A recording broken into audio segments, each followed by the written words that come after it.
All right, so hello, I'm Franz Pear with Cyber Skyline, and today we're going to dive into revealing Python with Uncompyle.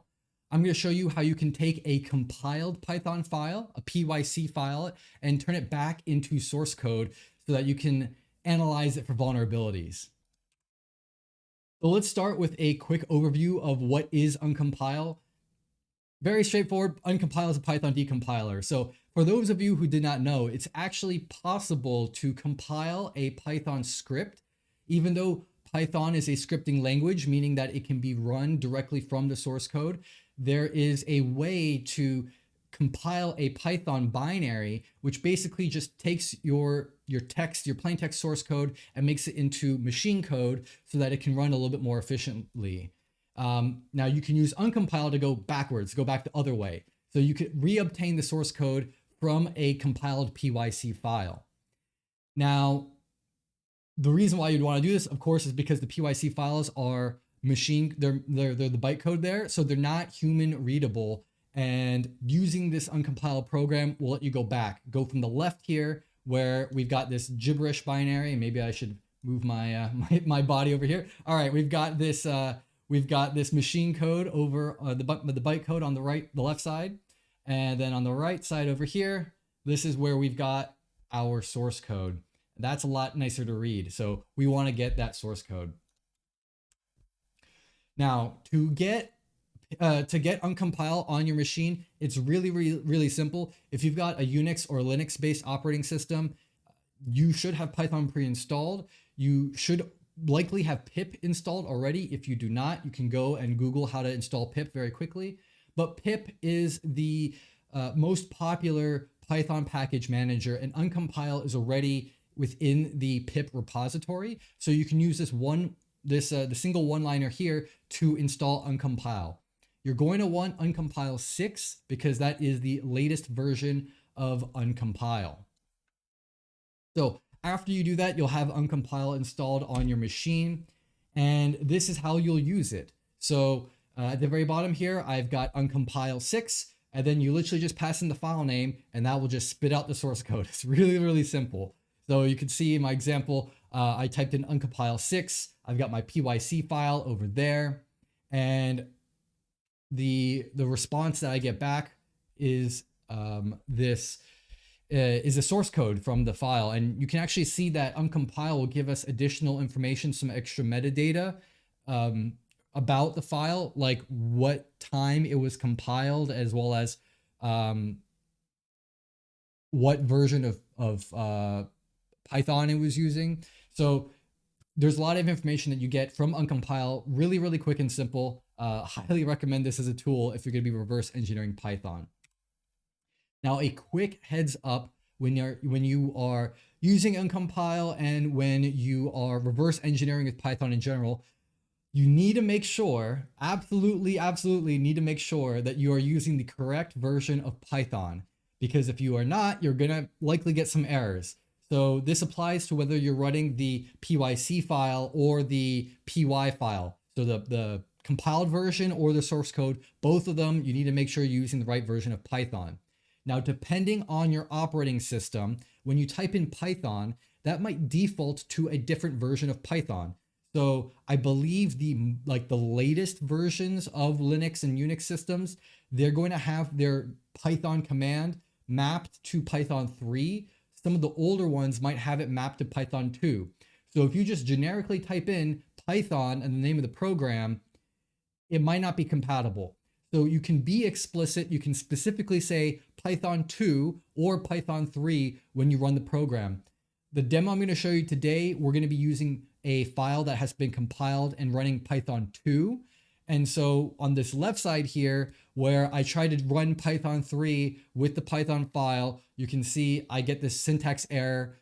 It indicates that there's something wrong with the way that the code is being interpreted.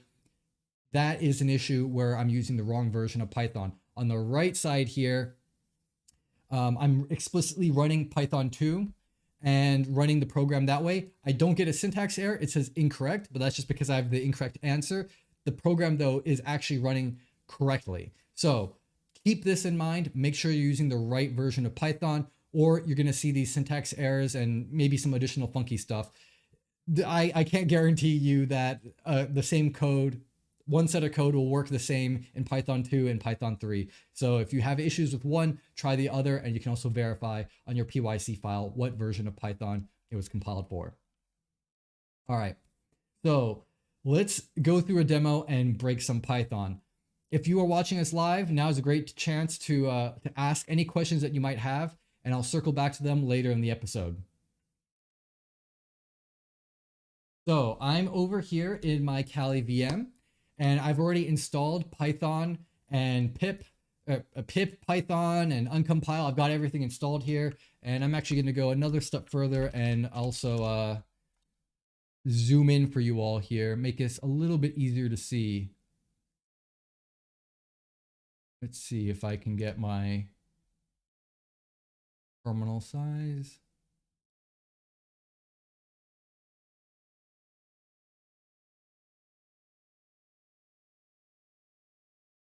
All right, font size. Let's just make this a little bit bigger. Perfect. All right. So what I've done is I've gone through the practice gym on the Skyline platform, and there is a, in the enumeration exploitation category, there is a Python 3 question, and that one has a file that you can download and analyze. And what we're trying to do is find an input into the program that will result in a correct validation. So let's go ahead and do that. Over here, I've got the file that I've downloaded, and I've got Uncompyle. So I'm just going to simply run Uncompyle, P-Y-L-E, Uncompyle 6. I'm going to run it on the PYC file. When I hit enter here, you'll see that it prints the source code of that PYC file. Now I want to save this so I don't have to try to interact with it directly within the output of my terminal. I'm going to save this to just call it python.py file. And then when I do this, I can open my python.py file, and you can see here, this is all the source code. So at this point, this is when we want to actually start our analysis of the code. It's not a very long file. It's only 30 lines, and a third of this is comments already. So it's not too difficult. And just stepping through this, we'll start at the very top here. Import sys, this is the system module. And then we've got a function main. So this is likely going to be the main function that gets called when the program is started. And then we can see this if statement is checking for the length of sys.argv. Argv, those are the command line arguments that are being executed when this program is being run. And so this is an array, and by default, your argv, the first element in the argv is going to be the Python program that you're running, and the second one is going to be any subsequent, is going to be the next thing that you actually type in. And so it looks like we're checking to make sure that there are two arguments. There's going to be, the first one is going to be the name of the program, and the second one is going to be whatever we type in. And if not, it's going to print invalid args. It's going to return. So it exits basically. And then it is creating a variable called password, which is set to argv1. So arrays are 0 indexed. So that means argv0 is the name of the program, and argv1 is going to be our password. And then we create another variable here called builder, and it's set to 0. So this is a number here. And then we've got a for loop, for C in password. So this is for each character in the password.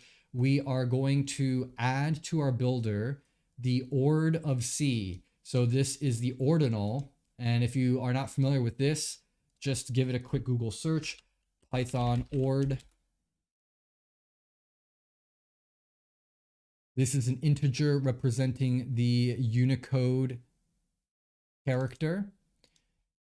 So basically this is going to return the ASCII value of that byte.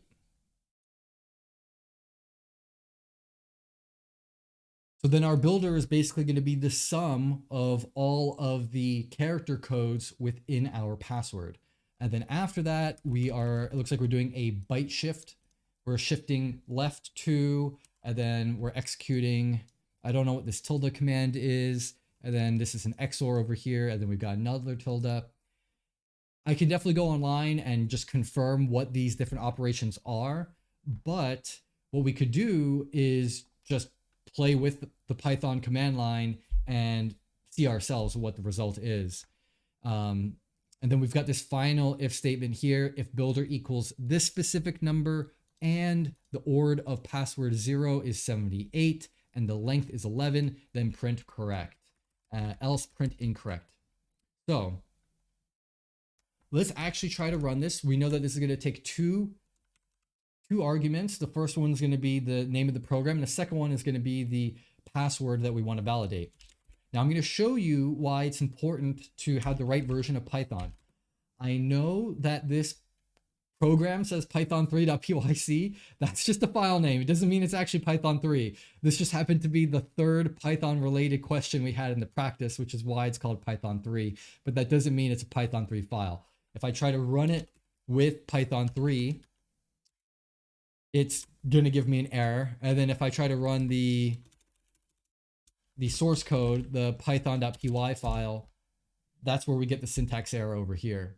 So keep in mind that you have to use the right version of Python and don't get deceived by the file name over here. So we want to specifically run Python 2. And if I run Python 2 on our py file here, it says invalid args because I didn't provide in a password. So let me just type in some gibberish. And it doesn't say invalid args anymore. It's saying incorrect. So we've made some progress here. We are now further into our program. So instead of exiting on line 11, we are now making it all the way line 22. That's the if statement, and this is where we want to validate our command. And so if we validate this correctly, it should print correct. And if it's incorrect, it's going to print incorrect. So now we need to figure out what password do we need to pass in that will make this if statement correct. Now there's some easy things right off the bat. There's 3 conditions. We're checking for builder equals this number. That's not the easy one. The next 2 are easy. This one, ord of password 0, this is just checking for the character code of the first letter in, or the first character in our password. So what we could do is just look up character code 78, and that will tell us what the first character should be in our password. And then we've got another condition checking for the length of the password equaling 11. All right, so we know our password has to be 11 characters long, and we know that 78 is the character code of the first character in our password. So if I go and I look up an ASCII table,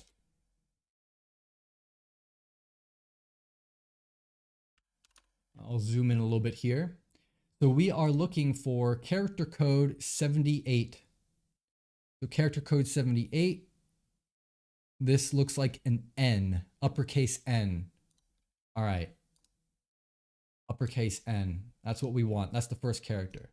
And there's a way that we can confirm this actually by just modifying the source code and telling us how we're doing along the way. So if we say if ord password 0 equals 78, print first are correct. So we're just modifying this very quickly, and we're just doing a sanity check here to make sure that we did indeed get the first correct character. So now I'm going to go run the program again, and let's just test it out for, some gibberish again. This should just print out incorrect like we were expecting. But if I go back and I make the first character an uppercase N, I would expect that we should have that print that we just added in there get executed. You can see here it says first character correct. So we're matching one of the three conditions now. Okay, now the other condition that was easy to meet is this length of the password equals 11. So let's give ourselves another sanity check over here. And let's just say if if len password equals 11, print length correct. All right, so now we're gonna try to make sure we get the length correct. So I typed in an N. I'm just gonna type in 10 A's. That should give us the 11 characters. So 1, 2, 3, 4, 5, 6, 7, 8, 9, 10. Oop. We did something wrong. What did we do wrong? Ah, I made a typo. That's what we did wrong. This is why we got to do sanity checks, just in case we make any mistakes. So let's run this again. And now we get length correct. So we are matching 2 of the 3 conditions now. The last one is going to be the hardest condition to meet. So we need builder to equal this number. What I'm going to do is I'm going to start with this number and go backwards and hopefully get to what the value builder is after we type in the password, because all of these other commands here, this bit shifting that's happening and all these other operators, that is not input that we control. That's not something that we can change in other words. And so this we can ignore. What we care about is what the state of builder is after we type in our password, because we can control the password, but we cannot control what happens here. Keep in mind the program, the prompt was asking us for what is the password that will validate correctly. We've got to make sure that the password that we are typing in validates against the original program, not against any modifications that we make to this program. So we can't assume that we can make any changes to these lines. We have to keep those lines in there, and all we can do is modify the password because we're in control of the password. Okay, so now we know that this is an important number. So I am going to just copy this and create another file, another Python file, and try to go backwards and get the value of the builder immediately after it generates builder from the password, such that after all these operations on lines 18, 19, 20, 21, it equals this value. So let's do a new file. I'm going to call it test.py, and then I'm going to paste in my value. So I'm going to say builder equals, and I'll just paste that right in there. Then I am just going to go backwards on these commands. So going to copy and paste this. We're just going to do it in reverse order. Paste, copy, paste, copy, paste. Okay, now this one's tricky because we're going to have to go the other way.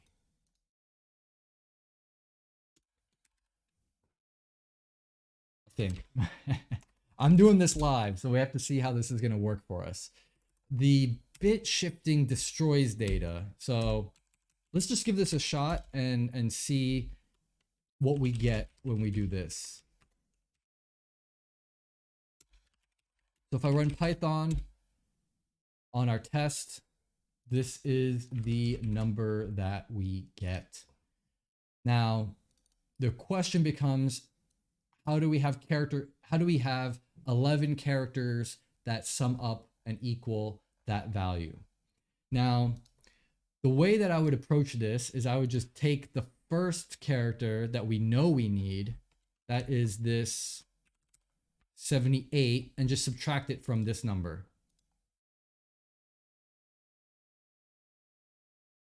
So if I go and edit this here, and then I do builder minus equals 78, that leaves us with 10 characters that now all need to add up to whatever the remainder is.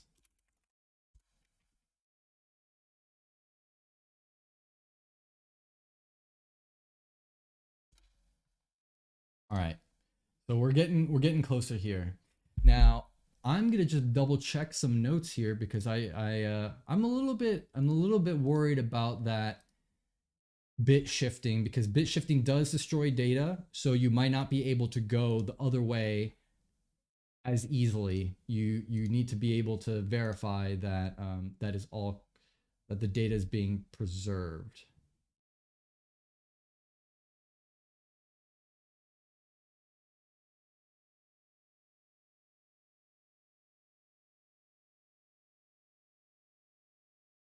So we undo this command, then we undo this command, we undo this command. Oh wait, no, that's correct.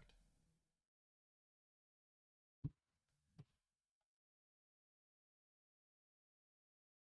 think I'm going in the incorrect direction on my shifting.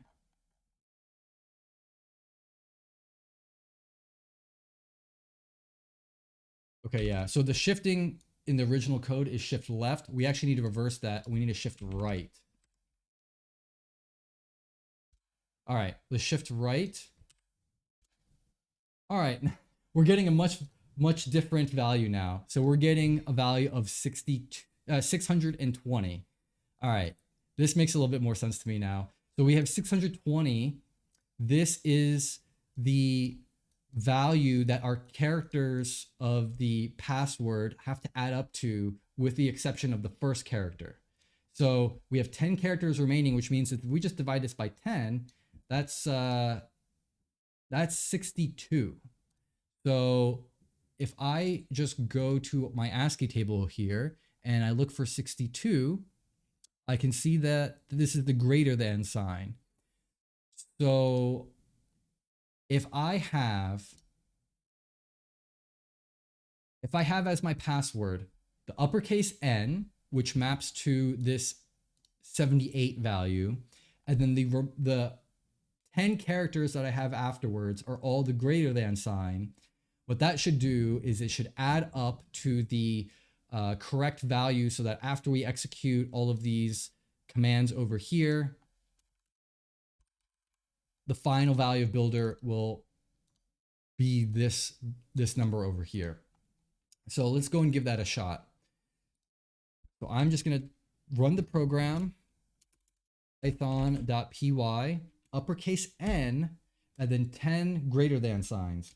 1, 2, 3, 4, 5, 6, 7, 8, 9, 10. And if I hit enter, you can see that I need to put this in quotes because these are special characters. All right, I hit enter. We pass our first sanity check. We pass our second sanity check, and then we get the final correct at the very bottom of the program here. And as another confirmation that we have this correct, instead of validating the password on our source code, I'm going to validate the password on the original PYC file. So I'm going to type in Python 2, and then the original PYC file, and then 1N followed by 10 greater than signs. 1, 2, 3, 4, 5, 6, 7, 8, 9, 10. And I know I'm a little bit in the way here. So there's my 10 greater than signs. And then I hit enter and we have correct again. And if I go back to our challenge in the practice and I just type in the N myself over here, type in the N with 10 greater than signs, 1, 2, 3, 4, 5, 6, 7, 8, 9, 10. I hit enter and we have that challenge correct. So we've successfully decompiled a Python PYC file and managed to analyze that code and find a way to validate against the program. That was very, very quick and easy solution. I'm sure there's going to be a lot more complicated Python programs, and if the Python program that you are trying to reverse engineer has some sort of obfuscation, maybe someone ran it through an explicit obfuscator so that when you decompile it, it's still a bunch of mess. You will likely need to do some additional effort in terms of running it through some sort of like code beautifier, or actually just like manually writing notes for yourself and saying, hey, this is what these 3 lines are doing, and this is what these 3 lines are doing, and trying to piece things together. because as it was the case here, when we ran the Uncompile program, it gave us very, very nice looking source code. I'm pretty sure it was probably 1-to-1 with the original source code, and there wasn't any sort of hoops we had to jump through to solve that problem. But I'm sure in the future you might experience some PYC files that have had some additional obfuscation done to prevent reverse engineering, and it'll be a little bit more work to take the source code, quote unquote, and understand what it's actually doing. So I hope you found that valuable, and good luck with the rest of your practice.